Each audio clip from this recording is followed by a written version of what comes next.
Welcome to Pregnancy and Postpartum TV. Today I'm doing something a little bit different. Usually I'm doing yoga and fitness videos to prepare for labor.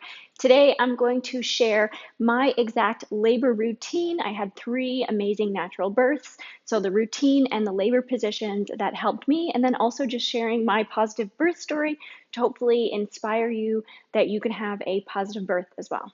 My first labor was the longest at about 28 and a half hours. My second baby came very quickly, so I didn't get a chance to do the full routine. But then for my third labor, it was longer again, between 7 and 8 hours, and I did the same routine.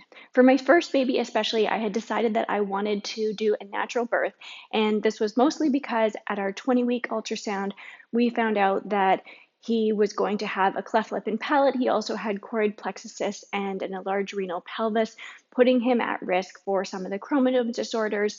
And he turned out being healthy and beautiful, but that was a really scary time for us. And while up until that point I had been afraid of labor, I knew that I can even say this without crying, losing my baby was the scariest thing. And after I went through that and we got over that and we got ultrasounds done and knew that he was doing well, labor did not scare me anymore. I knew that I could do anything to get this baby out, and I just wanted to meet him and have him be healthy. And so my mindset really shifted, and I knew that I could do anything. And so I had prepared, I was doing tons of prenatal yoga. I really felt prepared and that my body was made to do this and I could do this, and I did. So I went into labor at about 9 o'clock in the morning, and really easy labor during the day. I drove to my midwife appointment.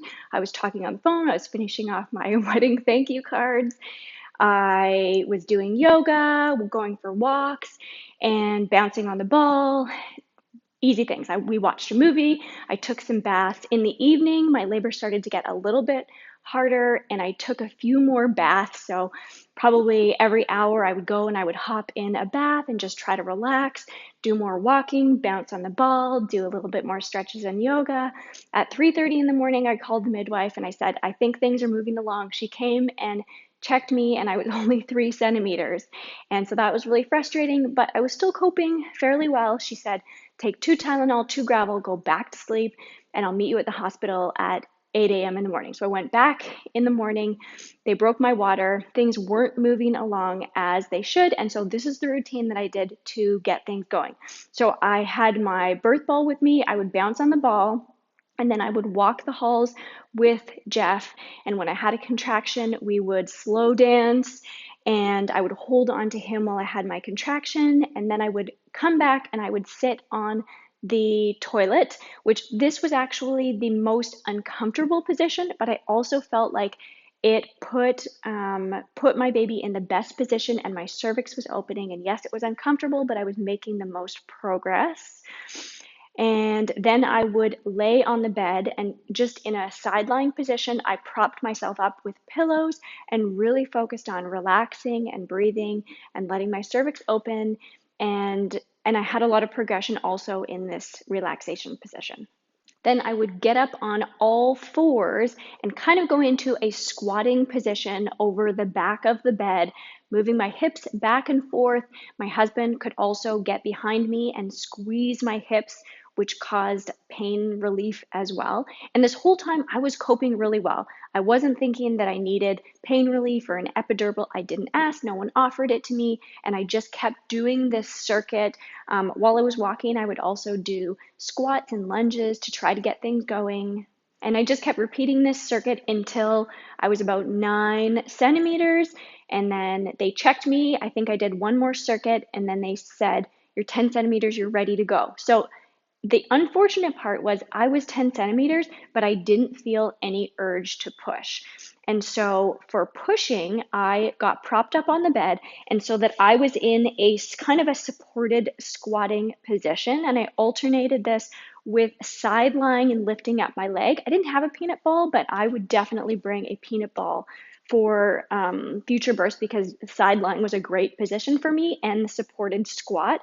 I thought I would like hands and knees, but it just didn't happen. The midwives didn't suggest it at the time, and so those were the two positions that I did. And so I got into my position and I pushed with all my might, and literally I had broken blood vessels in my face. I was exhausted because I had been pushing so hard, because I didn't feel that urge to push before I started, even though that I was 10 centimeters. It did work out, and I still only pushed for about 30 minutes, but it was much harder than in my future birth where I waited for the urge to push. So fast forward to my third birth, my second one, again, it came so quickly that I didn't have time to do any of it. I was actually scheduled for a C-section because I had such terrible vulvar varicosities. They were scared they were going to burst. They scheduled me for a C-section.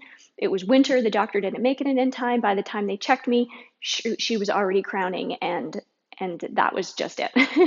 For my third baby, I was going through my circuit and I had gotten really tired and I almost felt like I wasn't coping. And so I was laying on the bed in my side lying position, and I progressed very quickly from a 3 when they last checked me, and all of a sudden I could hear myself grunting. And I had never felt that before, and I knew that I was ready to push. So you can also listen to your sounds. And with Octavia, my third, I pushed her out in 3 pushes because my body was ready. I was just supporting. The other thing that I did that really helped me was my breathing. So even in early labor, especially through my contractions, I was really relaxing, letting my cervix open, but I was also listening and focusing on my breath in almost a meditative state. So because I did a lot of yoga and Ashtanga yoga, sort of the Ujjayi breath is what I did. So if you think about like fogging up a window, there's a restriction in the back of your throat. And if you do that, but with your mouth shut, that's the breath and naturally that I did and I listened to, and I knew that how many breaths I had to do until my contraction was over. So I wasn't counting in time, I was counting in breaths because that was natural for me, and I knew how long until I got my next break. When things got really intense, then I did my vowel sound. So I liked ah, and that really helped reduce and help me cope with the sensations that were going on. And then comes the most special, magical, love-filled, heart-bursting moment that you could ever imagine, where you finally get to meet the love of your life. I'm going to try not to cry again, but my first question is always, are they okay? And then the gender, and then you get to meet them, and there's so much love for them and so much love for your partner. It's amazing, and I am so excited for you. I know that you can do this.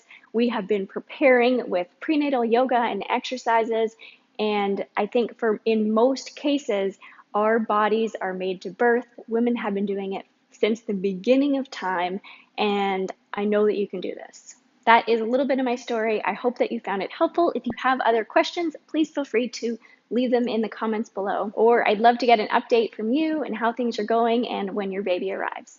I'm going to keep making more pregnancy and postpartum videos every week. So if you like videos like these and pregnancy and postpartum fitness, please subscribe and don't forget to hit the notification bell.